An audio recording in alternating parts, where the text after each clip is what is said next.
No procures más a nosotros, vieja bruja. Así me dijeron mis propios hijos el viernes por la tarde, cuando finalmente les dije que ya no iba a seguir manteniéndolos de gratis. Alberto cerró la puerta de mi habitación con tanta fuerza que el marco tembló, mientras Natalia gritaba desde el pasillo que era una malagradecida por negarles lo que siempre habían tenido. Pero lo que ellos no sabían es que durante todos estos años, mientras yo les daba cada dólar que tenía, también había mantenido el control absoluto de todas las cuentas bancarias. Me quedé allí sentada en el borde de mi cama, escuchando sus voces airadas mezclarse con el sonido de puertas que se azotaban. 72 años cargando con el peso de mantener a dos adultos que nunca aprendieron el valor del trabajo, que nunca supieron lo que significa ganarse el sustento con las propias manos. Y ahora, después de décadas de sacrificios, me llamaban bruja por atreverme a decir basta. La casa se llenó de un silencio pesado después de que se fueron.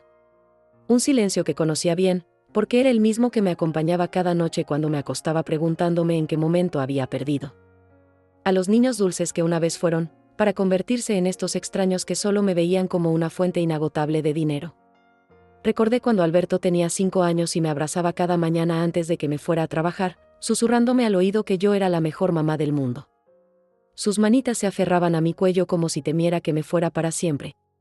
Y yo le prometía que siempre volvería a casa. Recordé cuando Natalia lloraba en mis brazos cada vez que tenía pesadillas, y yo le cantaba esa canción de cuna que mi propia madre me había enseñado. Duérmete mi niña, duérmete ya, que viene el coco y te comerá. Parecía mentira que esa misma niña que buscaba mi protección ahora me mirara con tanto desprecio. Que esas mismas manos que una vez se aferraron a mí buscando seguridad, ahora se extendieran solo para recibir dinero. Ahora esos recuerdos parecían pertenecer a otra vida, a otra Elvira que no sabía lo que era criar hijos que terminarían despreciándola. Durante 30 años había trabajado sin descanso para darles todo lo que necesitaban. Primero fue la escuela privada, después la universidad que nunca terminaron, luego los préstamos para sus negocios que siempre fracasaban.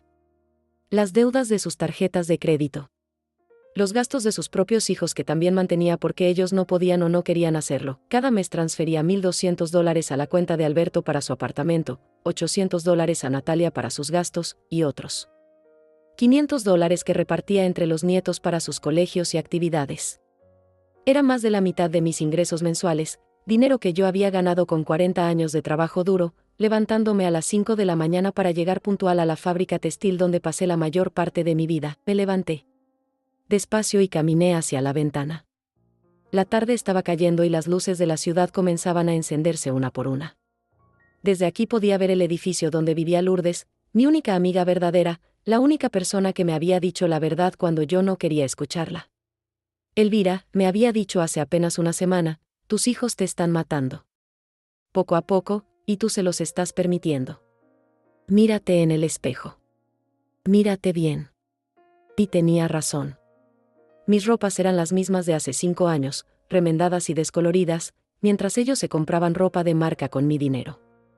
Mi nevera estaba medio vacía porque prefería que a ellos no les faltara nada, mientras yo comía arroz con huevo 3 veces por semana. Mi carro llevaba 2 años sin mantenimiento porque cada dólar extra se iba a cubrir sus caprichos y emergencias que nunca eran verdaderas emergencias. Tenía razón. Durante años me había convencido de que esto era amor de madre, que sacrificarme era mi deber, que mantenerlos era mi responsabilidad. Pero amor no era lo que había en sus ojos cuando me miraban. Era cálculo, era conveniencia, era la certeza de que yo siempre estaría ahí para resolver sus problemas sin importar cuánto me costara. Era la seguridad de que por más que me humillaran, yo seguiría siendo su fuente de ingresos. El teléfono que tenía en la mesita de noche comenzó a sonar. Era Alberto. Durante un segundo dudé si contestar, pero algo en mi interior me dijo que era importante escuchar lo que tenía que decirme. Su voz sonaba diferente, más calmada, casi persuasiva. Mamá, perdóname por lo de hace rato. Estaba estresado por el trabajo. Ya sabes cómo es. La mentira se deslizó tan fácilmente de sus labios que por un momento sentí náuseas. Tu hermana y yo estuvimos hablando, continuó, y pensamos que tal vez podríamos llegar a un acuerdo. No tienes que darnos todo tu dinero, solo lo suficiente para cubrir los gastos básicos. Tú sabes, la hipoteca, la luz, el agua, la comida. Es lo justo, ¿no crees? $1,000 cada uno por mes. Es razonable. Lo justo. Esa palabra resonó en mi cabeza como una bofetada. Lo justo habría sido que ellos trabajaran para mantener sus propias casas. Lo justo habría sido que me trataran con respeto después de todo lo que había hecho por ellos, pero yo sabía que esto no era una negociación. Era otro intento de manipulación, otra forma de asegurarme de que el grifo de dinero siguiera abierto. Y por primera vez en mi vida, no me sentí obligada a complacerlos. Colgué sin responder. Por primera vez en años, colgué el teléfono. Sin dar explicaciones, sin pedir perdón, sin ceder a sus manipulaciones. Y en ese momento supe que algo había cambiado en mí para siempre. Ya no era la Elvira que se tragaba las humillaciones con tal de mantener la paz. Ya no era la mujer que prefería sufrir en silencio antes que enfrentar la verdad. El lunes a las 9 de la mañana, cuando llamaran al banco para hacer sus transferencias habituales, se darían cuenta de que había algunas cosas que no sabían sobre su vieja bruja. Esa noche no pude dormir. Me quedé despierta mirando el techo, pensando en todo lo que había pasado y en lo que estaba por venir. A las 3 de la madrugada me levanté y fui hasta el pequeño escritorio donde guardaba todos mis documentos importantes. Ahí estaban las carpetas con los estados de cuenta, los contratos bancarios, las autorizaciones que había firmado años atrás cuando decidí ayudarlos económicamente. Lo que Alberto y Natalia nunca supieron es que cuando abrí esas cuentas para facilitarles el dinero cada mes, yo mantuve mi nombre como titular principal. Ellos tenían acceso para retirar, pero yo tenía el poder de cerrar todo con una simple llamada telefónica. Durante todos estos años, mientras ellos creían que tenían garantizado mi dinero, yo había conservado el control absoluto de cada dólar que entraba y salía. Saqué mi teléfono y marqué el número del banco. Sabía que tenían servicio las 24 horas para emergencias. La voz del representante sonó profesional y amable cuando le expliqué que necesitaba suspender todas las transferencias automáticas y bloquear el acceso de terceros a mis cuentas. ¿Está segura, señora Rivas? Este cambio será efectivo inmediatamente y no podrá reversarse hasta el próximo día hábil. Por supuesto que estaba segura. Mientras hacía los trámites telefónicos, recordé la primera vez que Alberto me pidió ayuda económica. Tenía 25 años y acababa de perder su trabajo en una empresa de seguros. Llegó a mi casa con los ojos llorosos, abrazándome como cuando era niño, pidiéndome que lo ayudara solo por unos meses hasta que encontrara algo mejor. Te prometo que te voy a devolver cada centavo, mamá. Eres lo más importante en mi vida. Eso fue hace 15 años. 15 años de promesas incumplidas, de trabajos que nunca duraban más de 6 meses, de proyectos que siempre terminaban en fracaso y que inevitablemente terminaban costándome más dinero. Pero yo seguía creyendo que algún día cambiaría. Que algún día volvería a ser el hijo responsable que yo había criado. Con Natalia había sido diferente pero igual de destructivo. Ella nunca pidió ayuda directamente. Simplemente comenzó a llegar a mi casa con facturas que no podía pagar, con historias sobre cómo su esposo la había abandonado y ella no tenía cómo mantener a sus hijos sola. Solo necesito que me prestes $500, mamá. El mes que viene te los devuelvo. Pero el mes que viene siempre traía una nueva emergencia, una nueva factura, una nueva excusa. Terminé la llamada con el banco y me serví un vaso de agua. Mis manos ya no temblaban. Por primera vez en años me sentía dueña de mis propias decisiones. Caminé hasta la sala y me senté en mi sillón favorito, ese que había comprado hace 20 años cuando todavía tenía dinero para comprarme cosas que me gustaran. Ahora todo mi dinero se iba en mantener las vidas cómodas de dos adultos que ni siquiera me dirigían la palabra a menos que necesitaran algo. Pensé en Lourdes y en la conversación que habíamos tenido la semana anterior. Estábamos tomando café en su cocina cuando me preguntó por qué parecía tan cansada, porque había perdido tanto peso en los últimos meses. Al principio traté de mentirle, de decirle que todo estaba bien, pero ella me conocía demasiado. Elvira, tú no eres la misma de hace un año. Pareces una sombra de quien eras. Y entonces se me quebró la voz y le conté todo. Le conté sobre los $2.500 que transfería cada mes, sobre cómo había tenido que vender las joyas de mi madre para cubrir una de las emergencias de Alberto, sobre cómo llevaba meses comiendo solo una vez al día para poder enviarles dinero extra cuando lo necesitaban. Le conté sobre la humillación constante, sobre cómo me hablaban como si fuera su empleada en lugar de su madre. Lourdes escuchó en silencio. Pero pude ver la indignación creciendo en sus ojos. Cuando terminé de hablar, Tomó mis manos entre las suyas y me dijo algo que nunca olvidaré: Elvira, tú no eres responsable de mantener a 2 adultos perezosos. Tú ya cumpliste tu trabajo como madre cuando ellos eran niños. Lo que estás haciendo ahora no es amor, es permitir que abusen de ti. Sus palabras me dolieron porque sabía que tenía razón. Pero también me asustaron porque significaban que tendría que hacer algo al respecto, y yo llevaba tantos años evitando el conflicto que ya no recordaba cómo se sentía defender mis propios intereses. Ahora, sola en mi sala a las 4 de la madrugada, me di cuenta de que Lourdes no solo tenía razón sobre la situación, sino también sobre mí. Yo había permitido que esto llegara tan lejos porque tenía miedo. Miedo de quedarme sola, miedo de que mis hijos me odiaran, miedo de enfrentar la verdad sobre lo que nuestra relación realmente era, pero el miedo ya no era más fuerte que la dignidad que estaba recuperando. El miedo ya no era más fuerte que la rabia que había estado creciendo en mi pecho durante años, alimentada por cada humillación, por cada vez que me trataron como si mi único valor fuera el dinero que podía darles. Amaneció mientras yo seguía sentada en mi sillón, planificando lo que haría cuando llegara el lunes. No era venganza lo que sentía. Era algo mucho más poderoso que eso. Era la certeza de que merecía más de lo que había estado recibiendo, y que tenía el poder de cambiar mi situación. El sábado por la mañana decidí salir de casa temprano.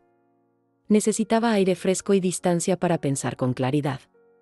Me puse mi vestido azul, ese que no usaba desde hacía meses porque Alberto me había dicho que me hacía ver demasiado arreglada para mi edad, y caminé hasta el parque donde solía ir cuando mis hijos eran pequeños. El lugar estaba lleno de familias jóvenes, niños corriendo entre los árboles, abuelas empujando cochecitos mientras sonreían orgullosas. Observé a una mujer de mi edad sentada en una banca, leyendo un libro mientras su nieto jugaba cerca. Se veía tranquila, contenta, disfrutando de un momento simple sin la tensión que yo llevaba cargando durante tantos años. Me senté en una banca vacía y saqué mi teléfono. Tenía 17 llamadas perdidas de Alberto y 9 mensajes de texto de Natalia. No necesitaba leerlos para saber qué decían. Seguramente habían intentado hacer alguna transferencia o usar sus tarjetas de débito y se habían dado cuenta de que algo había cambiado. La desesperación en la cantidad de llamadas me confirmó que ya sabían que habían perdido el acceso a mi dinero. Finalmente abrí uno de los mensajes de Natalia. Mamá, ¿qué hiciste? Mi tarjeta no funciona y necesito pagar el supermercado. Llámame urgente. El siguiente era más agresivo: no puedes hacernos esto sin avisar. Tengo compromisos que pagar. Y el último era directamente amenazante: si no arreglas esto hoy mismo, vas a tener que buscar otro lugar donde vivir. Leí cada mensaje sin sentir la punzada de culpa que normalmente me habría invadido. En cambio, sentí algo parecido al alivio. Por fin habían mostrado su verdadero rostro sin disfraces. Ya no tenían que fingir cariño o respeto porque la fuente de dinero se había secado, y su reacción inmediata había sido la amenaza y la agresión. Una pareja de ancianos pasó caminando de la mano frente a mi banca. Se veían felices, cómplices, disfrutando de su paseo matutino. Me pregunté cuándo había sido la última vez que yo había sentido esa paz, esa sensación de estar en el lugar correcto con las personas correctas. Hacía tanto tiempo que había olvidado cómo se sentía no estar constantemente preocupada por el dinero, por las demandas, por las crisis fabricadas de mis hijos. Recordé mi matrimonio con Ernesto, el padre de Alberto y Natalia. Habíamos sido felices durante los primeros años, trabajando juntos para construir algo sólido para nuestra familia. Él murió cuando los niños tenían 12 y 14 años, y desde entonces yo me había convertido en madre y padre, en proveedor y protector. Tal vez ahí había comenzado todo. Tal vez en mi desesperación por compensar la ausencia de su padre, les había dado demasiado y les había exigido muy poco. Ernesto siempre decía que los hijos necesitaban límites tanto como necesitaban amor. Si les das todo sin que se lo ganen, me decía, nunca van a aprender a valorar nada. En ese momento yo pensaba que era demasiado duro con ellos, que después de perder a su padre lo último que necesitaban era más disciplina. Ahora entendía que él había tenido razón. Mi teléfono volvió a sonar. Esta vez era Alberto, y decidí contestar. Su voz sonaba diferente, más controlada que en los mensajes de texto, pero pude detectar la urgencia debajo del tono aparentemente calmado. Mamá, necesitamos hablar. ¿Hay algún problema con las cuentas y no podemos acceder al dinero? ¿Dónde estás? Estoy en el parque, le respondí con una tranquilidad que me sorprendió a mí misma. El parque donde los llevaba a jugar. Cuando eran niños. ¿Qué parque? Da igual, voy para allá. Esto es importante, mamá. No podemos esperar hasta el lunes. Su impaciencia era palpable. No me preguntó cómo estaba, no mostró interés en por qué había decidido pasar mi sábado sola en un parque. Solo le importaba resolver su problema. De dinero. No, le dije firmemente. Si quieres hablar conmigo, puedes venir a la casa esta tarde. Pero no voy a discutir este tema en público. Y colgué antes de que pudiera responder. Era la primera vez que le colgaba el teléfono a alguno de mis hijos. La primera vez que ponía mis condiciones antes que sus urgencias. Y se sentía liberador.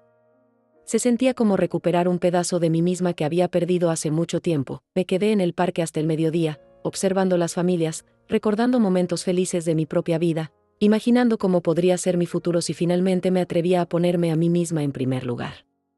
Cuando finalmente regresé a casa, encontré a Alberto y Natalia esperándome en la sala. Sus rostros estaban tensos, y pude ver que habían estado discutiendo antes de que yo llegara. Mamá, tenemos que hablar, dijo Natalia inmediatamente. Sin siquiera saludarme. No sabemos qué pasó con las cuentas, pero necesitamos que lo arregles hoy mismo. Yo tengo que pagar la renta mañana y Alberto tiene una cuota del carro que vence el lunes. Me senté en mi sillón favorito y los miré en silencio por un momento. Parecían dos extraños reclamándole a una empleada que no había cumplido con su trabajo. No había preocupación genuina por mí, no había curiosidad sobre por qué había tomado esta decisión. Solo había exigencias y urgencia por resolver su problema financiero. No hay nada que arreglar, les dije finalmente. Yo decidí cerrar su acceso a mis cuentas porque ya no voy a seguir manteniéndolos. El silencio que siguió fue tenso y cargado de incredulidad. Alberto fue el primero en reaccionar, con esa sonrisa condescendiente que conocía tan bien. Mamá, no puedes hacer eso sin consultarnos. Nosotros dependemos de ese dinero. Tenemos gastos, responsabilidades. No puedes dejarnos colgados así. ¿Consultarlos?, repetí, sintiendo como la rabia comenzaba a hervir en mi pecho. ¿Ustedes me consultaron cuando decidieron tratarme como su cajero automático personal? ¿Me consultaron cuando decidieron que mi único valor era el dinero que podía darles? Natalia se puso de pie, su rostro enrojecido por la indignación. Eres nuestra madre. ¿Es tu obligación ayudarnos? Nosotros no te pedimos nacer, y ahora que eres vieja y no sirves para nada más, lo mínimo que puedes hacer es apoyarnos. Económicamente. Sus palabras cayeron como latigazos, pero esta vez no me dolieron. Esta vez me confirmaron que había tomado la decisión correcta. Esta vez me dieron la fuerza que necesitaba para mantenerme firme en mi posición. Ahora entiendo perfectamente quién eres en realidad, Natalia, le respondí con una calma que me sorprendió. Y tú también, Alberto. Durante todos estos años me convencí de que ustedes me necesitaban, pero la verdad es que yo necesitaba sentirme necesaria. Ya no más. Alberto se acercó a mi sillón con esa expresión que usaba cuando era niño y quería conseguir algo de mí. Mamá, no digas eso. Por supuesto que te necesitamos. Eres nuestra madre y te queremos mucho. Es solo que, bueno, las cosas están difíciles económicamente y tu ayuda es importante para nosotros. No puedes abandonarnos ahora. Lo miré directo a los ojos y vi exactamente lo que había estado negándome a ver durante años. No había amor en su mirada. Solo cálculo. No había preocupación por mi bienestar, solo por su flujo de dinero. ¿Abandonarlos? Alberto, ustedes me abandonaron a mí hace mucho tiempo. Me convirtieron en una extraña en mi propia casa, en una empleada que solo sirve para pagar sus cuentas. Natalia se cruzó de brazos y me miró con desprecio. Eres una dramática, mamá. Nadie te está maltratando. Simplemente vivimos vidas separadas, como hacen todas las familias modernas. Pero eso no significa que no tengamos derecho a tu apoyo económico. Tú tienes más dinero del que necesitas y nosotros estamos empezando nuestras vidas. ¿Empezando sus vidas? Me reí sin humor. Alberto, tienes 40 años. Natalia, tú tienes 38. No están empezando nada. Están desperdiciando sus vidas esperando que yo se las resuelva. La tensión en la habitación se podía cortar con un cuchillo. Mis hijos intercambiaron una mirada que conocía bien, esa mirada que significaba que estaban coordinando su siguiente estrategia para manipularme. Era la misma mirada que intercambiaban cuando eran adolescentes y planeaban alguna travesura. Está bien, mamá, dijo Alberto, cambiando completamente su tono a uno más frío. Si así es como quieres jugar, perfecto. Pero recuerda que esta es nuestra casa también. Papá nos la dejó en herencia tanto a ti como a nosotros. Tal vez sea hora de que hablemos con un abogado sobre cómo dividir las propiedades. Sus palabras fueron como una puñalada, pero no por el dolor, sino por la claridad que me dieron. Ahí estaba la verdad desnuda. No solo querían mi dinero, también querían mi casa. No solo querían que los mantuviera, también querían asegurarse de que cuando yo muriera, no quedaría nada que no fuera de ellos. Hablen con todos los abogados que quieran, les dije, levantándome de mi sillón. Van a descubrir que esta casa está completamente a mi nombre. Su padre me la dejó a mí, y yo decidí permitirles vivir aquí porque pensé que así tendríamos una familia unida. Pero una familia no es lo que tenemos. Natalia soltó una risa amarga. Por supuesto que vas a decir eso. Siempre has sido egoísta, mamá. Siempre has pensado solo en ti misma. Nosotros sacrificamos nuestras vidas para cuidarte en tu vejez, y así nos pagas. ¿Cuidarme? La incredulidad me invadió por completo. ¿Cuándo me han cuidado ustedes? ¿Cuándo se han preocupado por mi salud, por mis sentimientos, por mis necesidades? Lo único que han hecho es asegurarse de que yo esté lo suficientemente bien como para seguir trabajando y dándoles dinero. Alberto se puso de pie bruscamente, su paciencia finalmente agotada. Ya basta de dramatismo. Mañana mismo vas a ir al banco y vas a arreglar este problema. No vamos a permitir que nos castigues por decir la verdad. Si no nos devuelves el acceso a las cuentas, vas a lamentarlo. ¿Me estás amenazando, Alberto? Mi voz salió más fuerte de lo que esperaba. Tu hijo está amenazando a su propia madre porque no quiere seguir manteniéndolo. No es una amenaza, es un hecho, intervino Natalia. Nosotros sabemos muchas cosas sobre ti, mamá. Sabemos sobre los favores que le has hecho a los vecinos, sabemos sobre el dinero que has prestado sin reportarlo, sabemos sobre las pequeñas mentiras que has dicho para conseguir beneficios del gobierno. Una llamada a las autoridades correctas. Y podrías perder tu casa y tu pensión. El silencio que siguió fue absoluto. Mis propios hijos, la sangre de mi sangre, estaban chantajeándome. Estaban amenazando con destruir mi vida si no seguía siendo su fuente de ingresos. Era tan surreal que por un momento pensé que estaba en una pesadilla, pero no era una pesadilla. Era la realidad que había estado evitando enfrentar durante años. Mis hijos no eran las víctimas de las circunstancias que yo había creído. Eran depredadores que habían encontrado en mí la presa perfecta, una madre que confundía el amor con la complacencia, que confundía el sacrificio con la entrega total de su dignidad. Salgan de mi casa, les dije con una voz que no reconocí como mía. Ahora mismo. Alberto se rió. ¿En serio? ¿Nos vas a echar? Mamá, esta casa también es nuestra. No puedes echarnos. Esta casa es mía, repetí, caminando hacia el teléfono. Y voy a llamar a la policía si no salen inmediatamente. No. Te atreverías, dijo Natalia, pero pude ver la incertidumbre en sus ojos. Durante años habían contado con mi miedo al conflicto, con mi necesidad de mantener la paz a cualquier precio. Pero algo fundamental había cambiado en mí, y ellos lo estaban empezando a percibir. Tomé el teléfono y comencé a marcar. No. Era un farol. Estaba completamente decidida a seguir adelante con mi amenaza. Alberto y Natalia se miraron nuevamente, y por primera vez en años, vi miedo en sus rostros. Miedo de que su fuente de ingresos no solo se hubiera secado, sino que se hubiera convertido en su enemigo. Esto no se va a quedar así, murmuró Alberto mientras se dirigía hacia la puerta.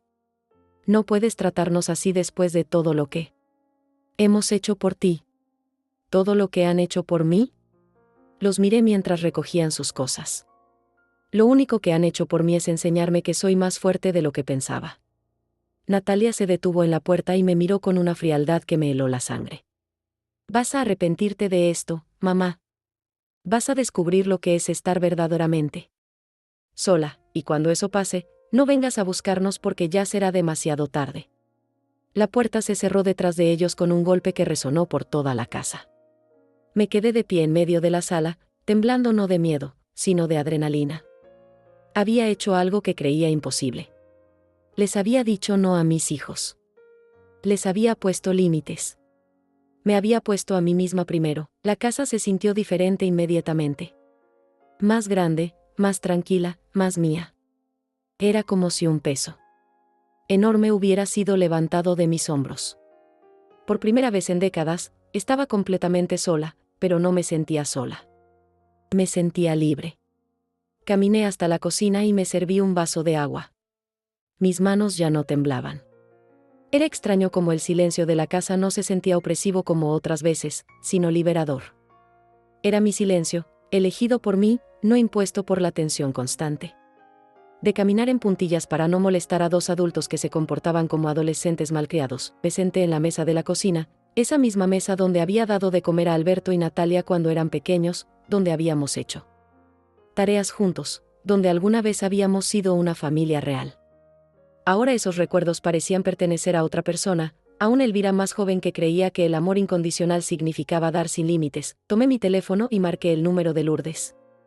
Necesitaba escuchar una voz amiga, alguien que me confirmara que no me había vuelto loca, que lo que acababa de hacer tenía sentido. Su voz sonó preocupada cuando contestó, como si hubiera estado esperando mi llamada.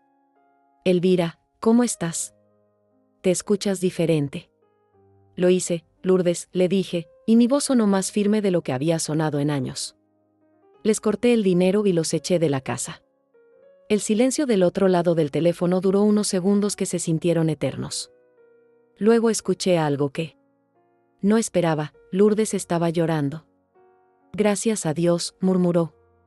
Elvira, no sabes cuánto tiempo he estado esperando que dijeras esas palabras. No sabes cuántas noches me he quedado despierta preocupándome por ti, viendo cómo te consumías. Poco a poco. Sus lágrimas me hicieron llorar a mí también, pero no eran lágrimas de tristeza.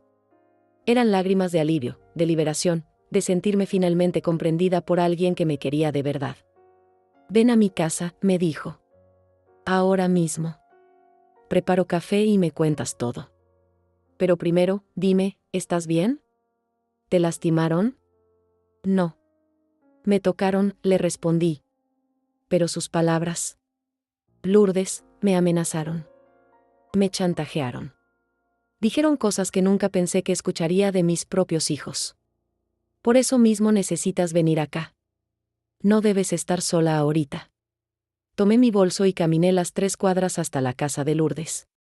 Era un trayecto que había hecho miles de veces durante los últimos 20 años, pero esta vez se sintió diferente. Caminé con la cabeza en alto, sin la sensación de peso en los hombros que había llevado durante tanto tiempo. Lourdes me esperaba en la puerta con los brazos abiertos.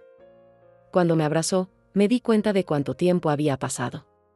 Desde la última vez que alguien me había abrazado sin querer algo a cambio. Su abrazo no tenía agenda oculta, no venía acompañado de peticiones de dinero o favores. Era simplemente cariño puro. Nos sentamos en su sala con sendas tazas de café, y le conté todo.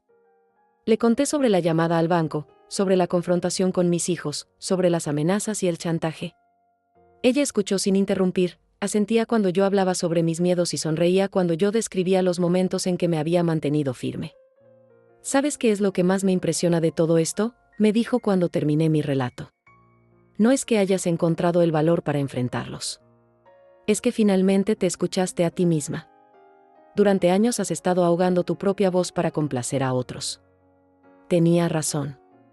Durante décadas había vivido como si mis propios sentimientos, mis propias necesidades, mis propios deseos fueran menos importantes que los de cualquier otra persona.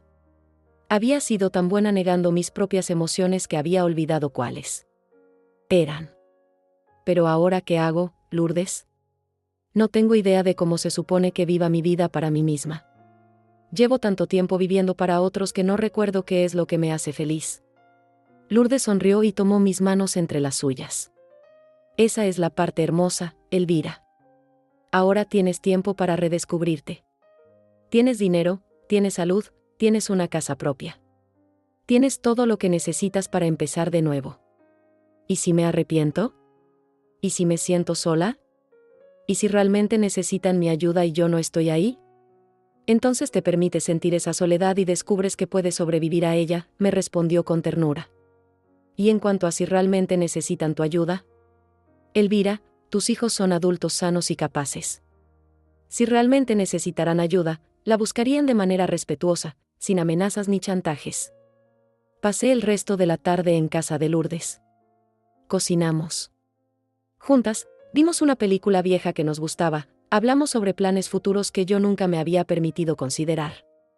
Por primera vez en años, pasé horas enteras sin pensar en dinero, sin preocuparme por las necesidades de otros, sin sentirme culpable por estar disfrutando. Cuando regresé a mi casa al anochecer, la encontré exactamente como la había dejado. No había señales de que Alberto y Natalia hubieran regresado. Mi teléfono tenía algunas llamadas perdidas, pero ningún mensaje nuevo. Era como si finalmente hubieran entendido que esta vez hablaba en serio. Me preparé una cena ligera y me senté a comer en mi mesa de cocina. Era extraño cenar sin prisa, sin estar pendiente de si sonaba el teléfono, sin esperar que llegara alguien pidiendo dinero urgente para alguna crisis fabricada. Era extraño, pero hermoso. Después de cenar, caminé por mi casa como si la estuviera viendo por primera vez. Realmente la miré, no solo la transité. Me di cuenta de que había muchas cosas que había querido cambiar durante años pero nunca. Lo había hecho porque todo mi dinero se iba a mantener a mis hijos.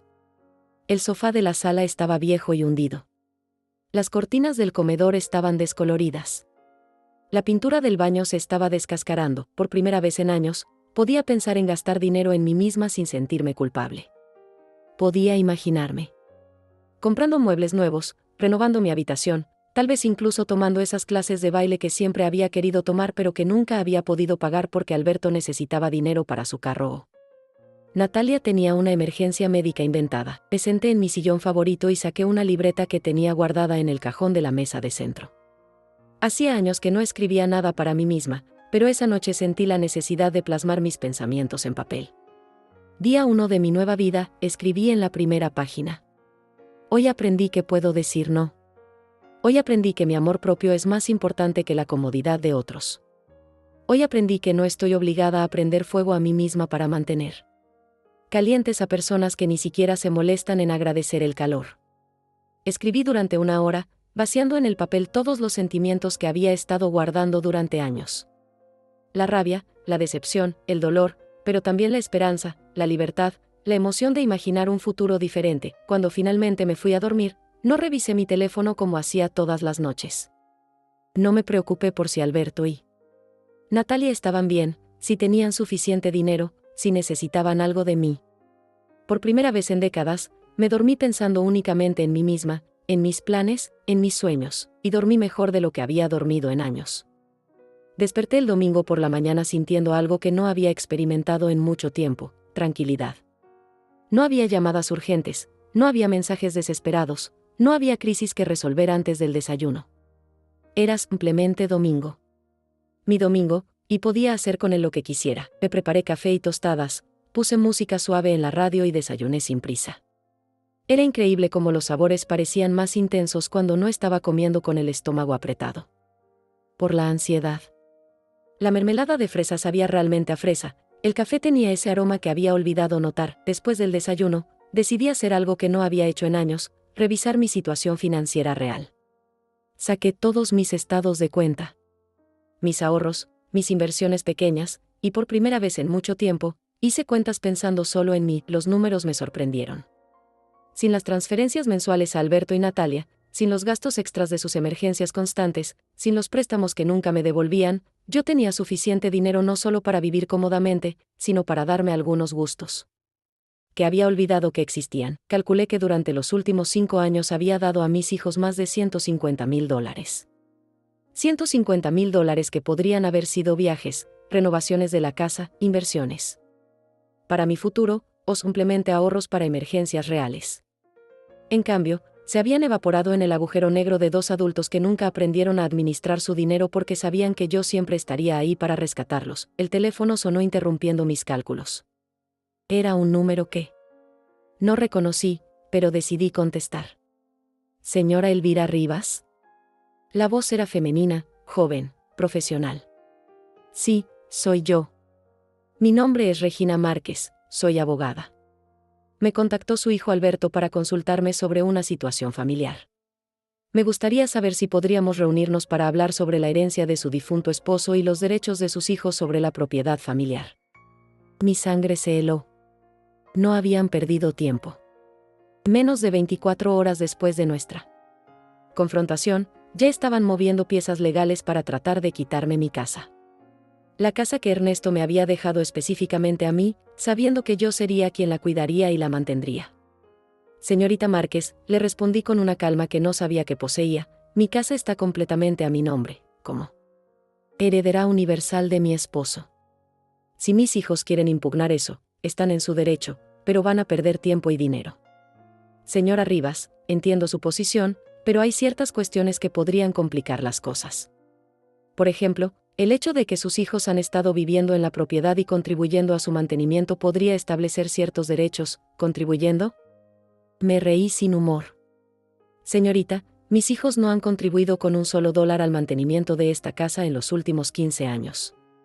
Al contrario, he sido yo quien los ha mantenido a ellos. Tengo todos los recibos, todas las transferencias bancarias, toda la documentación que comprueba quién ha estado manteniendo a quién. El silencio del otro lado me confirmó que Alberto no le había contado la verdad completa a la abogada.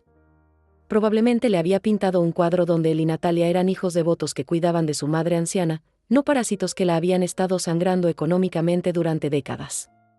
En cualquier caso, continuó la abogada, sería beneficioso para todas las partes tener una conversación civilizada para llegar a un acuerdo que, no hay nada que negociar, la interrumpí.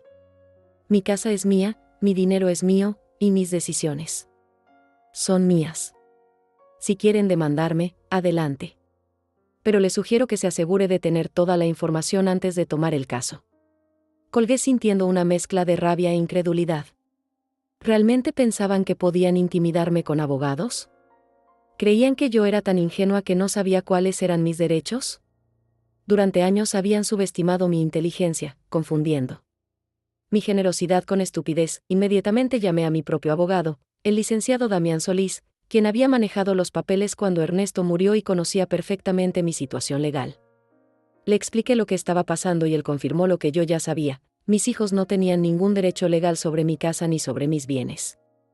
Elvira, me dijo Damián, entiendo que esto debe ser muy doloroso para ti, pero legalmente estás completamente protegida. La casa está a tu nombre, tus cuentas bancarias están a tu nombre, y como mayor de edad competente, tienes todo el derecho de administrar tu dinero como consideres conveniente. ¿Y si siguen presionando? ¿Si realmente contratan abogados? Entonces van a perder dinero. Mucho dinero. Y al final van a terminar exactamente donde están ahora, sin acceso a tus recursos y probablemente con una orden de restricción si siguen acosándote.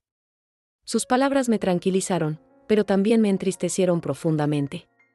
¿En qué momento había llegado a necesitar protección legal contra mis propios hijos? Cuando se había vuelto necesario que un abogado me explicara ¿qué tenía derecho a no ser extorsionada por las personas que había criado? Después de colgar con Damián, decidí hacer algo que no había hecho en años: salir sola a divertirme. Me puse mi vestido más bonito, tomé mi bolso, y caminé hasta el centro comercial. No tenía nada específico que comprar, solo quería experimentar la sensación de gastar dinero en mí misma sin culpa. Entré a una tienda de ropa que siempre había admirado desde afuera pero a la que nunca había entrado porque consideraba que era muy cara. La dependienta me recibió con una sonrisa genuina y me ayudó a elegir un conjunto que me hacía sentir elegante y joven. Cuando vi el precio, mi primer instinto fue decir que era demasiado caro, pero luego recordé que tenía el dinero y que ya no tenía que guardarlo para las emergencias fabricadas de mis hijos.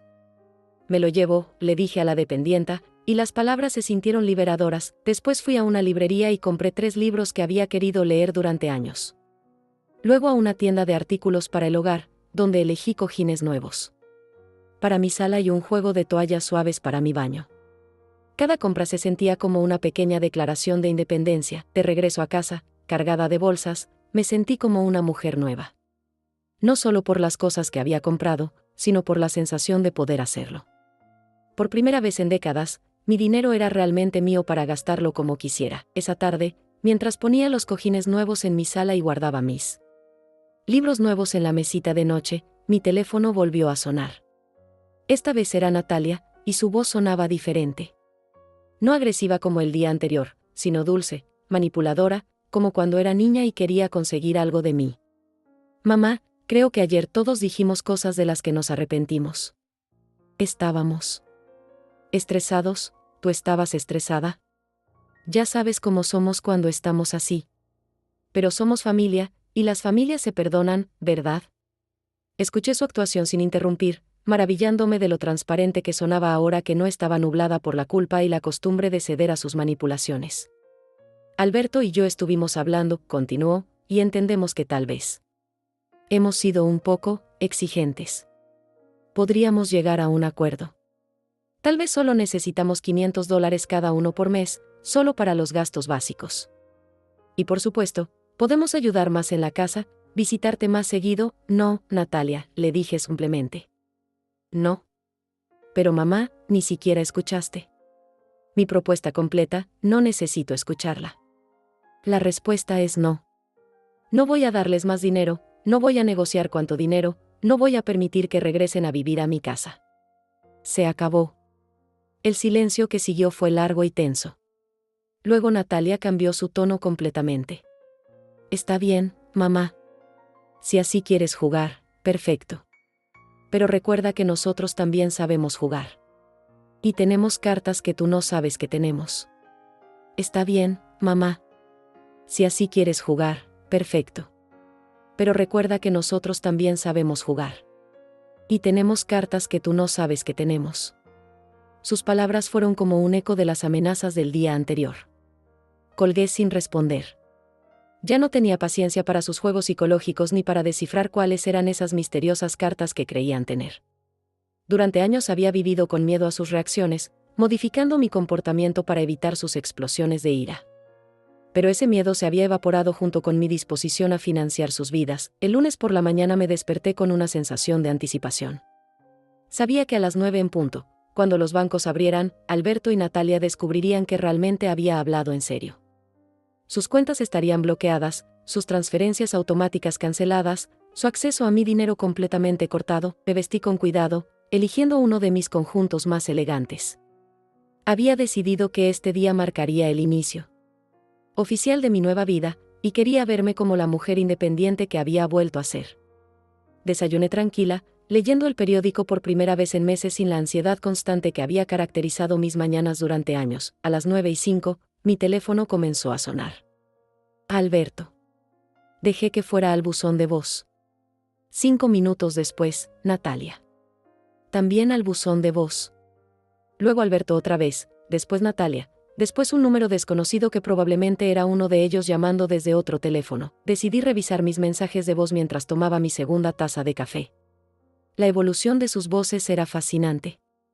El primer mensaje de Alberto sonaba confiado, como si estuviera seguro de que esto era solo un malentendido temporal. Mamá, llámame. Hay algún problema con mi cuenta y necesitamos solucionarlo rápido. El segundo mensaje, 10 minutos después, sonaba más preocupado. Mamá, en serio, esto no es gracioso. Mi tarjeta no funciona y tengo cosas que pagar hoy. Llámame inmediatamente. El tercero, de Natalia, era directamente pánico. Mamá. ¿Qué hiciste? No puedo sacar dinero. Tengo que pagar la guardería de los niños y no tengo efectivo. Esto es una emergencia real. El cuarto mensaje era de Alberto otra vez, y su voz había perdido toda pretensión de respeto. Mira, vieja loca, no sé qué te metiste en la cabeza, pero esto se va a arreglar hoy mismo. No puedes hacernos esto. Voy para tu casa ahora mismo y vamos a hablar. Borré todos los mensajes sin terminar de escucharlos. Cada uno confirmaba lo que ya sabía. Para ellos, yo no era una persona con sentimientos y derechos, sino un recurso económico que había mal funcionado y necesitaba ser reparado. A las 10 de la mañana sonó el timbre de mi casa. Miré por la ventana y vi a Alberto parado en mi puerta, claramente agitado. No abrí. Volvió a tocar, más fuerte esta vez, y luego comenzó a golpear la puerta. Mamá. Sé que estás ahí. Abre la puerta. Tenemos que hablar. Su voz se escuchaba desesperada, furiosa. Siguió golpeando durante varios minutos, gritando que sabía que yo estaba adentro, que no podía evitarlo para siempre, que esto era ridículo. Finalmente se fue, pero no antes de gritarle a toda la cuadra que su madre se había vuelto loca. Y que iba a conseguir ayuda profesional para que me declararan incompetente. Sus palabras no me asustaron. Al contrario, me dieron claridad sobre hasta dónde estaban dispuestos a llegar para recuperar el control sobre mi dinero. Declarar incompetente a una mujer de 72 años que acababa de tomar la decisión más racional de su vida. Era casi cómico. Esa tarde decidí visitar a Lourdes nuevamente. Necesitaba salir de la casa y estar con alguien que me entendiera. Cuando le conté sobre los mensajes y la visita de Alberto, su reacción me confirmó que estaba haciendo lo correcto. Elvira, esos no son hijos preocupados por su madre. Esos son adictos que acaban de perder su dosis. Van a hacer y decir cualquier cosa para recuperar el acceso a tu dinero, incluyendo cosas terribles que van a lastimarte profundamente. Sus palabras me prepararon mentalmente para lo que sabía que venía. Alberto y Natalia no se iban a rendir fácilmente. Habían construido sus vidas enteras alrededor de mi dinero, y ahora que esa fuente se había secado, iban a luchar con uñas y dientes para recuperarla, pero por primera vez en años, yo también estaba dispuesta a luchar. No por dinero o propiedades, sino por algo mucho más valioso, mi dignidad, mi autonomía, mi derecho a vivir sin ser extorsionada emocionalmente por las personas que se suponía que me amaban. Esa noche, cuando regresé a mi casa, encontré un sobre que habían deslizado por debajo de mi puerta. Mi nombre estaba escrito en la letra de Natalia, pero las palabras no eran suyas. Era demasiado formal, demasiado legal. Era obvio que alguien más había dictado esa carta. Estimada señora Rivas, comenzaba. Nos vemos obligados a informarle que hemos iniciado un proceso legal para evaluar su capacidad mental y determinar si requiere un tutor que administre sus bienes. Recientes decisiones irracionales de su parte nos han llevado a cuestionar su habilidad para manejar sus asuntos financieros de manera responsable. Leí cada palabra con una mezcla de incredulidad y rabia fría. Mis propios hijos estaban tratando de declararme incompetente porque había decidido dejar de financiar sus vidas de holgazanes. La ironía era tan grande que casi me hizo reír. Las dos personas más irresponsables financieramente que conocía querían que un juez declarara que yo no sabía manejar dinero. La carta continuaba con amenazas veladas sobre revelaciones embarazosas sobre mi pasado, sobre testimonios de vecinos que podrían cuestionar mi estabilidad mental, sobre evidencia de comportamiento errático. Era una obra maestra de manipulación legal, diseñada para asustarme y hacerme ceder antes de que las cosas llegaran realmente a juicio, pero no me asusté. Al contrario, me sentí más determinada que nunca. Si querían una guerra legal, la iban a tener.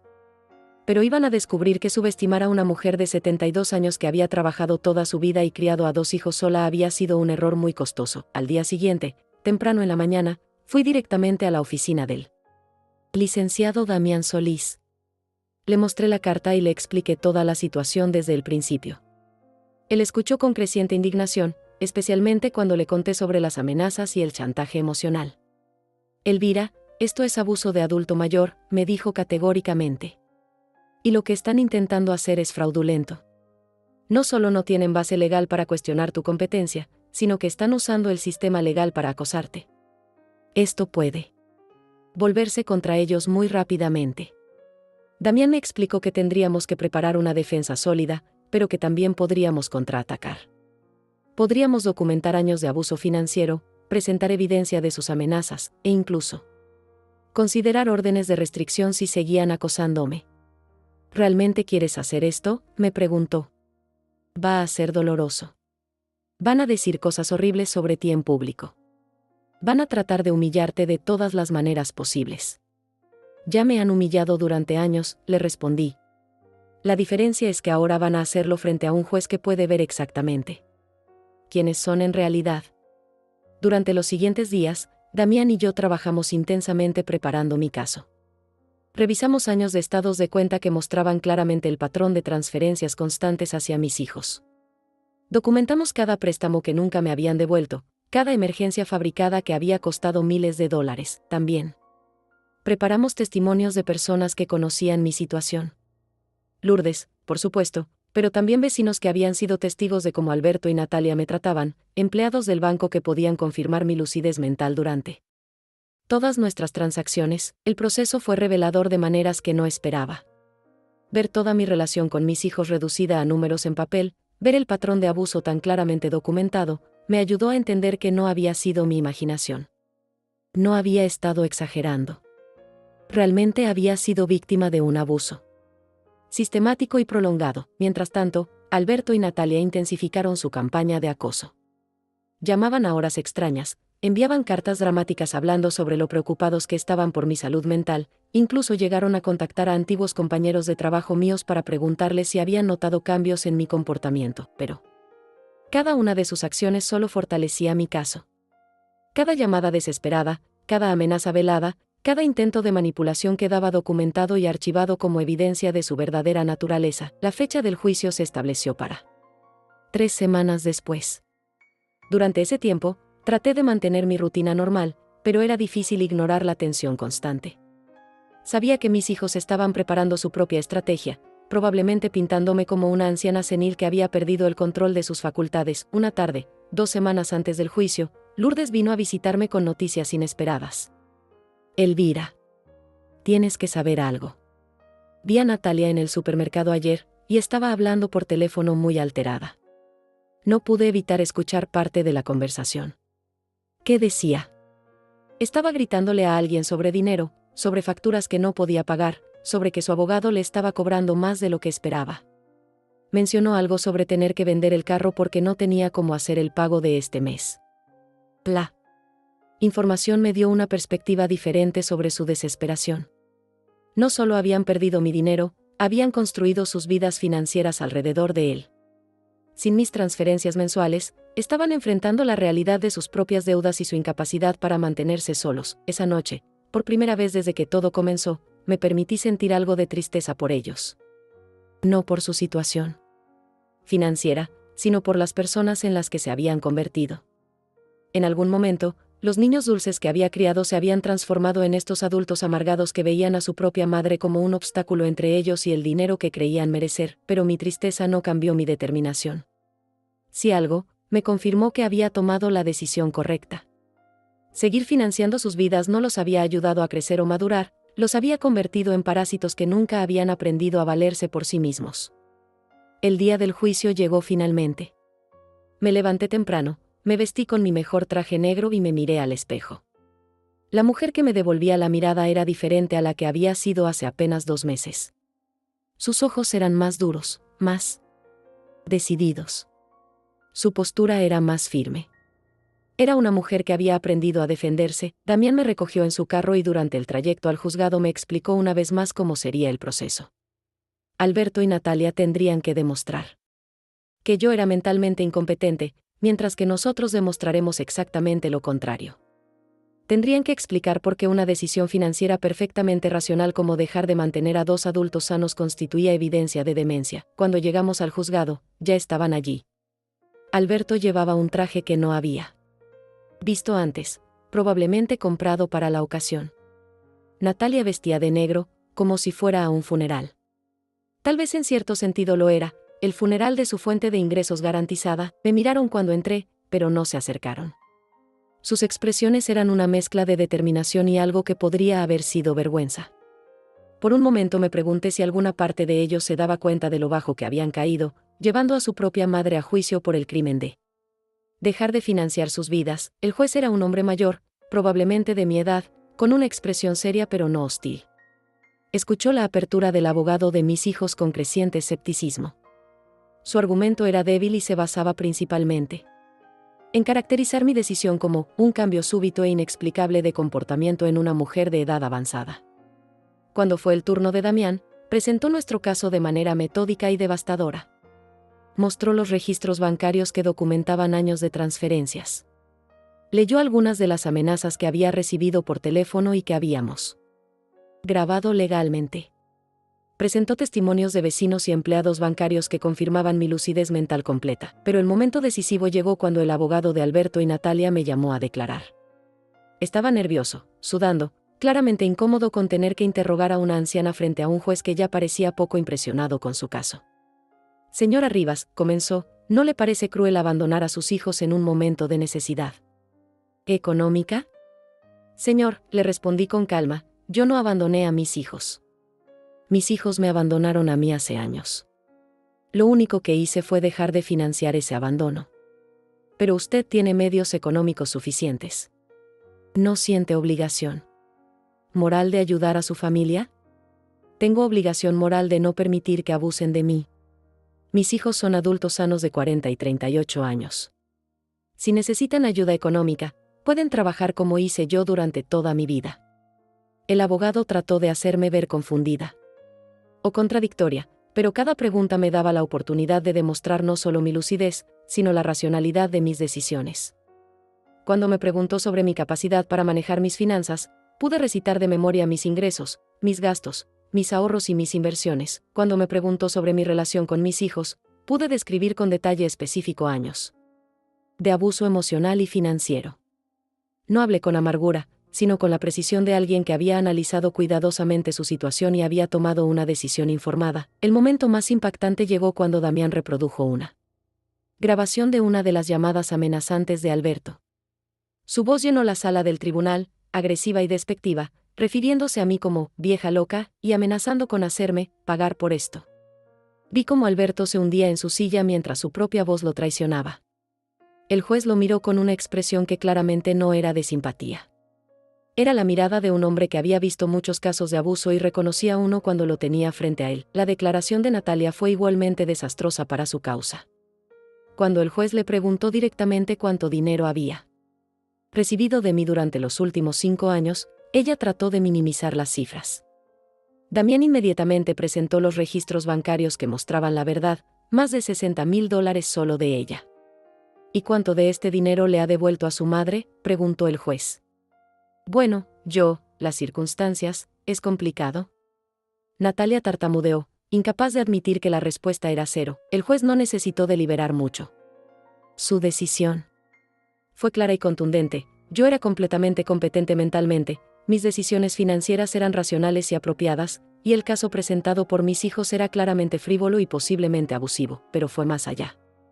Ordenó que Alberto y Natalia pagaran los costos legales del juicio y emitió una orden de restricción temporal que les prohibía contactarme durante 6 meses a menos que fuera a través de mi abogado. Cuando salí del juzgado, me sentí como si hubiera corrido una maratón. Estaba exhausta pero victoriosa. No solo había defendido mi derecho a controlar mi propio dinero, sino que había expuesto públicamente la verdad sobre mis hijos. Damián me llevó a almorzar para celebrar. Elvira, me dijo, en 30 años de práctica legal, pocas veces he visto a alguien manejar una situación tan difícil con tanta dignidad y fortaleza. Esa noche, sola en mi casa, me serví una copa de vino y me senté en mi sala renovada. Los cojines nuevos, las cortinas que había cambiado, los libros que había comprado, todo me recordaba que esta era mi vida ahora, mi espacio, mi decisión. No. Era el final que había imaginado para mi relación con mis hijos, pero era el final que merecía. Había recuperado no solo mi dinero, sino mi dignidad, mi autonomía, mi derecho a ser tratada con respeto. Por primera vez en décadas, mi futuro me pertenecía completamente. Y ese futuro se veía brillante, libre, lleno de posibilidades que había olvidado que existían. Porque al final, no era la casa ni el dinero lo que me definía. Era mi capacidad de levantarme, una y otra vez, hasta que finalmente aprendí a mantenerme de pie. He pasado tantas noches en vela preguntándome si tomé la decisión correcta. No porque dude de lo que hice, sino porque una parte de mí, esa parte que fue moldeada durante décadas para anteponer a otros antes que a mí misma, todavía susurra. Que tal vez fui demasiado dura, demasiado cruel, demasiado egoísta. Pero cada mañana que despierto en mi casa silenciosa, en mi cama cómoda, sin el peso de las demandas ajenas aplastando mi pecho, sé que esa voz miente. Durante 72 años aprendí que ser mujer significaba ser un río que nunca seca, dando agua a todos los sedientos que se acercan a mis orillas sin importar que yo mismo me esté evaporando gota a gota. Aprendí que ser madre significaba quemar mi propia madera para mantener calientes a seres que ya tienen sus propias manos, sus propias cerillas, su propia capacidad de encender su propio fuego. Aprendí que amar significaba desaparecer lentamente. Volverme transparente, hasta que solo quedara mi función como proveedora, como solucionadora de problemas ajenos, como el lugar donde otros depositan sus cargas mientras ellos caminan libres de peso, pero nadie nace sabiendo que merece menos de lo que da. Eso se aprende. Se aprende en silencios pequeños, en ceder espacios, en aceptar que nuestras necesidades siempre pueden esperar mientras las de otros surgen. Se aprende cuando nos dicen que somos demasiado sensibles por llorar, demasiado exigentes por pedir, demasiado egoístas por querer. Se aprende cuando confundimos amor con sacrificio hasta que ya no sabemos dónde termina uno y empieza el otro. Yo aprendí a ser menos durante tanto tiempo que olvidé que había algo más que dar. Olvidé que tenía derecho a recibir. Olvidé que mi cansancio importaba, que mis sueños tenían valor, que mi felicidad no era un lujo sino una necesidad básica tan legítima como la de cualquier otra persona en este mundo. No fue hasta que me quedé completamente sola, hasta que me obligaron a elegir entre su comodidad y mi dignidad, que recordé algo fundamental: nadie puede quitarte lo que no entregas voluntariamente. Durante años les había entregado mi poder gota a gota, decisión tras decisión, límite tras límite que no establecí. No me lo robaron de una vez. Yo se lo fui dando, pensando que eso era amor. Ahora entiendo que el amor verdadero no requiere que una persona se desangre para que otra esté bien. El amor verdadero no pide que te hagas pequeña para que otros se sientan grandes. El amor verdadero no te dice que tu valor se mide por lo que puedes dar y nunca por lo que mereces recibir. He aprendido que hay una diferencia enorme entre ser generosa y ser un recurso explotable. Entre ser comprensiva y ser un basurero emocional donde otros depositan sus frustraciones. Entre ser una buena madre y ser una víctima que confunde el martirio con la maternidad. Algunas mañanas me despierto y la casa se siente tan silenciosa que por un momento extraño el ruido, el caos, incluso las demandas constantes. Porque ese ruido era familiar, y lo familiar siempre se siente como hogar, aunque te esté matando lentamente. Pero luego me levanto, me hago mi café como me gusta, desayuno lo que quiero comer, y recuerdo que este silencio no es vacío. Es paz. Es el sonido de una vida que finalmente me pertenece. No todos entenderán por qué corté las cuerdas que me ataban a personas que decían amarme. Dirán que fui cruel, que fui fría, que una madre nunca debería abandonar a sus hijos. Pero yo no abandoné a mis hijos. Dejé de permitir que dos adultos abusaran de una mujer que había confundido el maltrato con el amor familiar durante demasiado tiempo. Hay quienes creen que nuestro valor como mujeres se mide por cuánto dolor podemos soportar en silencio, por cuánto podemos dar sin recibir, por cuán invisible podemos volvernos para que otros brillen. Pero he descubierto que nuestro verdadero valor se mide por nuestra capacidad de decir basta cuando es necesario, de exigir respeto cuando nos tratan mal, de elegir nuestra propia felicidad cuando el mundo nos dice que no tenemos derecho a ella. Dicen que es demasiado tarde para empezar de nuevo a los 70 años. Que las mujeres de mi edad deberían conformarse con lo que tienen, agradecer las migajas, aceptar que sus mejores días ya pasaron. Pero yo he descubierto que nunca es demasiado tarde para recordar quién eres debajo de todo lo que otros han puesto sobre ti. Nunca es demasiado tarde para quitarte los disfraces que has usado para complacer a otros y caminar desnuda en tu propia verdad. Mi nueva vida no es perfecta. Hay días de soledad, días de duda, días en que el teléfono no suena. Y me pregunto si hice lo correcto. Pero incluso en esos días, cuando me miro al espejo, veo algo que no había visto en años. Veo a una mujer que se respeta a sí misma lo suficiente como para no permitir que la maltraten, y esa mujer vale todos los silencios, todas las pérdidas, todos los juicios de quienes no entienden que a veces el acto más amoroso es negarse a seguir siendo víctima del desamor de otros. A veces me preguntan si extraño a mis hijos. La respuesta es compleja, porque no extraño a las personas en las que se convirtieron, pero sí lloro por los niños que fueron. Extraño al Alberto de 5 años que me abrazaba como si fuera su héroe. Extraño a la Natalia de 8 años, que me contaba todos sus secretos. Pero esos niños se fueron hace mucho tiempo, reemplazados por adultos que aprendieron a ver a su madre como un cajero automático emocional. No fue fácil aceptar que las personas que más amé en este mundo se habían convertido en las que más daño me hacían. No fue fácil entender que mi amor incondicional había sido interpretado por ellos como una invitación al abuso. No fue fácil darme cuenta de que durante años había estado criando a 2 depredadores emocionales en lugar de estar construyendo una familia, pero lo más difícil de todo fue aceptar mi propia responsabilidad en esa dinámica. Porque yo permití que sucediera. Yo establecí las reglas del juego donde mi bienestar valía menos que su comodidad. Yo les enseñé que podían tratarme mal sin consecuencias. Yo normalicé el abuso llamándolo amor de madre, ahora vivo de manera diferente. Compro flores para mi casa simplemente porque me gustan. Leo libros que me interesan sin sentirme culpable por el tiempo que me tomo para mí. Voy al médico cuando lo necesito sin preocuparme por el costo porque ya no estoy financiando las vidas de 2 adultos irresponsables. Tengo conversaciones reales con amigas en lugar de llamadas desesperadas resolviendo crisis ajenas. He redescubierto quién soy cuando no estoy definida por lo que otros necesitan de mí. He redescubierto que tengo opiniones propias, gustos propios, sueños propios que no tienen nada que ver con ser útil para otros. He redescubierto que puedo ser feliz sin que esa felicidad dependa de hacer felices a personas que no me lo agradecen. La libertad tiene un sabor extraño al principio. Después de décadas de vivir con restricciones autoimpuestas, de medir cada gasto según las necesidades ajenas, de posponer cada deseo personal por las urgencias de otros, la libertad se siente casi culposa. Pero es una culpa que se desvanece.